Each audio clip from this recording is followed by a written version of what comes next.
When I was younger, I used to think that building a family was the surest way to create a legacy.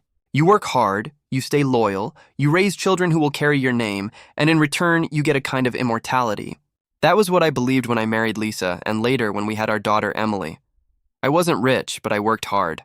Every extra shift, every late night, I told myself it was for them, for my wife and the daughter I adored. Emily was the light of my life. When she was born, I cried harder than I ever had. I changed her diapers, fed her bottles, and walked the floor at night when she wouldn't sleep. As she grew, I was there at every school recital, every soccer game, every parent-teacher conference. I never missed a birthday. Lisa used to tell me I was the best father any girl could ask for, and I believed her. I worked my hands raw to give Emily everything. I started a college fund when she was 5. I set aside money we didn't really have because I wanted her to have the chances I never did. She was bright, ambitious, and had dreams of going to a prestigious university. I wanted to be the kind of dad who could say, "Don't worry about the cost, I've got you covered."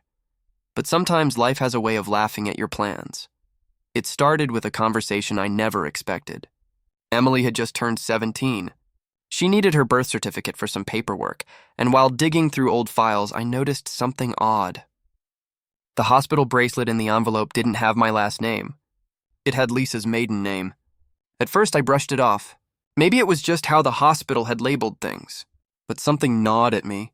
That night, curiosity pushed me into dangerous territory. I went online and ordered a DNA test kit, one for me and one for Emily. I told myself it was just for peace of mind, that I was being paranoid, but deep down I knew. I had known for years, maybe. There were little things. Emily's features that didn't resemble mine. Her mannerisms that reminded me more of someone else. But love had always drowned out doubt. When the results came back, my world split apart. 0% probability of paternity. Emily wasn't my biological daughter. I stared at the words on the screen for hours, my hands trembling. 15 years of fatherhood, 15 years of sacrifice, and it turned out I had been living a lie. Confronting Lisa was like pulling the pin on a grenade. She didn't deny it. She sat there at the kitchen table, hands folded, tears in her eyes, and admitted that she had cheated when we were first married. She swore it was just once, a mistake, and that Emily was the result. She begged me to forgive her, told me that I was the only real father Emily had ever known, that biology didn't matter, but it mattered to me. I couldn't look at her without feeling the weight of betrayal crushing me. 15 years she had let me believe Emily was mine. 15 years she let me pour my soul into raising a child while she carried the secret that I was living a lie. Every smile, every moment of pride suddenly felt like a cruel joke. I filed for divorce. It wasn't even a question. Lisa tried to fight it, tried to guilt me into staying for Emily's sake, but I was done. I couldn't share a roof with the woman who had deceived me so completely. The divorce was ugly. Lisa painted me as cold, heartless, abandoning my family. Some of her relatives even took her side, saying, "Biology doesn't make a father." Maybe they were right. But betrayal kills love, and I couldn't resurrect what had been buried. Emily, though, that was the hardest part. She didn't know about the DNA test at first. She just saw her parents splitting and thought I had given up. She begged me to stay, cried that I was breaking our family apart. I wanted to tell her the truth, but how do you sit a teenager down and say, "I'm not your real dad. Your mom cheated, and everything you thought you knew is a lie"? Eventually, Lisa told her. I don't know if it was out of guilt or spite, but she sat Emily down and told her everything. Emily didn't take it well. She screamed at me, accused me of not loving her, of abandoning her just because we didn't share blood. She said, "You're still my dad. You raised me. How can you just throw me away?" Those words broke me more than the DNA test. Because in a way, she was right. I had been her father. I had loved her. But every time I looked at her now, I saw the betrayal. I saw the years of sacrifice built on lies. I couldn't just turn that off. Time passed. The divorce was finalized. I moved into a smaller place. Emily stayed with Lisa. Our relationship grew colder, strained by the truth that hung between us. I still sent gifts on her birthdays, still checked in occasionally, but it was never the same. She resented me for walking away, and I resented her for being the living reminder of Lisa's infidelity. Then came the college applications.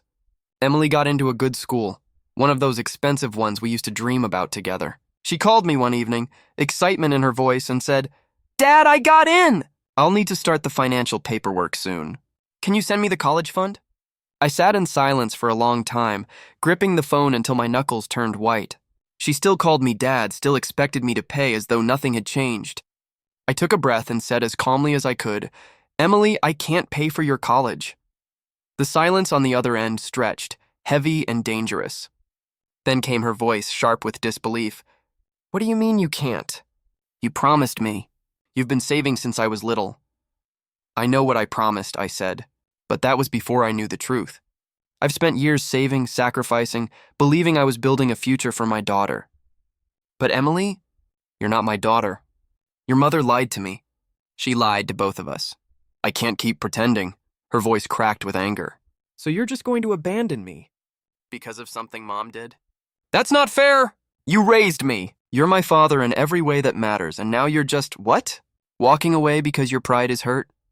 Her words cut deep, but I didn't waver. "Emily, I love the years we had. I don't regret being there for you.